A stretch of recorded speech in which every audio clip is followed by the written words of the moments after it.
Welcome to my channel. இன்றைக்கி ஒரு cup பாலை வச்சு இன்றைக்கி சூப்பரான ஹெல்த்தியான டேஸ்டியான ரெசிபி தாங்க. அதுவும் ஈவினிங் ஸ்நாக்ஸாகவே இதை செஞ்சு கொடுத்தீங்கன்னா அவ்வளோ சூப்பராக இருக்குங்க. ஸ்கூல் விட்டு வர பிள்ளைங்க பசியோடு வருவாங்க. அவங்களுக்கு இந்த மாதிரியான ஹெல்த்தியான ரெசிபி ஈவினிங் ஸ்நாக்ஸாகவும் நீங்கள் செஞ்சு கொடுத்து பாருங்கள். டிஃபனாகவுமே இதை சாப்பிட்லாங்க, அவ்வளோ சூப்பராக இருக்கும். இப்போ இதுக்கு ஒரு கப்பு பால், ஒரு பாக்கெட் ப்ரெட்டு எடுத்துருக்கேங்க. இதை வச்சு எவ்வளோ டேஸ்ட்டாக செய்யலாம்ன்றதை பார்க்கலாம். இதை டேஸ்ட்டாக செய்கிறதுக்கு மசாலா கலக்க போகிறோங்க. மசாலா ப்ரெட் ரோஸ்ட்டு தான் இன்றைக்கி செய்ய போகிறோம்.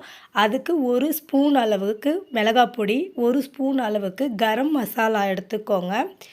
இப்போ கடலை மாவு ஒரு 2 ஸ்பூன் அளவுக்கு எடுத்துக்கோங்க.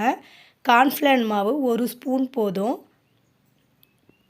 இப்போ இது கூட இஞ்சி பூண்டு விழுது நல்லா ஃப்ரெஷ்ஷாக அரைச்சது ஒரு அரை ஸ்பூன் அளவுக்கு சேர்த்துக்கிறேன். தேவைக்கேற்ப கொஞ்சமாக உப்பு. இதுக்கு 3 முட்டை எடுத்துருக்கேங்க. அதை இதில் உடச்சி சேர்த்துக்கிறேன். உங்களுக்கு முட்டை சாப்பிட மாட்டீங்க, உங்களுக்கு பிடிக்காதுன்னா நீங்கள் ஸ்கிப் பண்ணி கூட இதை செய்யலாம். டேஸ்ட்டும் சூப்பராக இருக்கும். இப்போ இந்த முட்டையும் இந்த பால் இந்த மசாலாலாம் சேர்த்ததுனால ஒரு விஸ்கி வச்சு நல்லா கலக்கி விட்டுட்டு அதுக்கப்புறம் ஒரு அரை ஸ்பூன் அளவுக்கு மஞ்சப்பொடி சேர்த்துக்கோங்க. மஞ்சப்பொடி முதல்ல சேர்த்திங்கன்னா கட்டி கட்டியாக உள்ளே போய்ட்டு உட்காந்துருங்க. அதனால தான் லாஸ்ட்டில் சேர்க்குறோம்.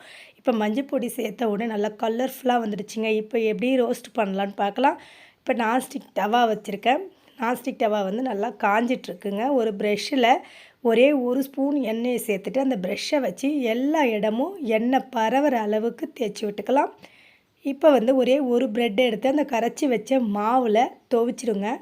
துவைச்சி உடனே எடுத்துருங்க, ஏன்னா நல்லா ஊறிடும். இப்போ இந்த மாதிரி ஒன்று ஒன்றா நனைச்சி எடுத்து போட்டுக்கலாம். ரொம்ப பாலை சேர்த்துடாதீங்க. சேர்த்திங்கன்னா உங்களுக்கு அந்த மொறுமொறுப்பு தன்மை கிடைக்காது, சாஃப்டாக கிடைக்கும்.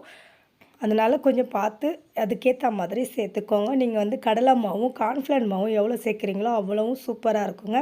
இப்போ சுற்றி ஆயில் விட்டுட்டு மிளகு பொடி அந்த ப்ரெட்டு மேலே கொஞ்சம் கொஞ்சமாக தேவைக்கேற்ப சேர்த்துக்கலாம். ஆல்ரெடி அதில் மிளகாய் பொடிலாம் சேர்த்ததுனால காரம் இருக்கும். கொஞ்சமாக மிளகாய் பொடி இது மேலே தூவிட்டிங்கன்னா டேஸ்ட்டு நல்லாயிருக்குங்க. இப்போ ஒட்டிக்கும். ஒட்டுறதெல்லாம் லைட்டாக அந்த கரண்டியால் எடுத்து விட்டுருங்க. எடுத்து விட்டுட்டு திருப்பி போடுங்க. நல்லா அடியில் வெந்து வந்திருக்குங்க.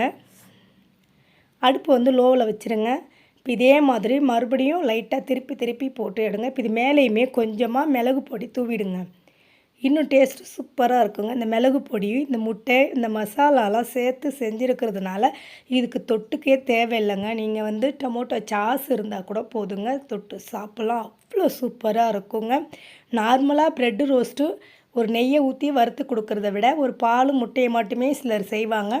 அந்த மாதிரி செய்யாமல் இந்த மாதிரி ஒரு முறை செஞ்சு பாருங்கள். இப்போ ரெடி ஆகிடுச்சிங்க. இதை எடுத்து இப்போ பிளேட்டில் மாற்றி சாப்பிட கொடுக்கலாம். எப்போவுமே பிள்ளைங்களுக்கு இட்லி, தோசை, உப்புமானு ஒரே மாதிரி செஞ்சு கொடுக்காம வெரைட்டியாக இந்த மாதிரிலாம் செஞ்சு கொடுத்து பாருங்கள்.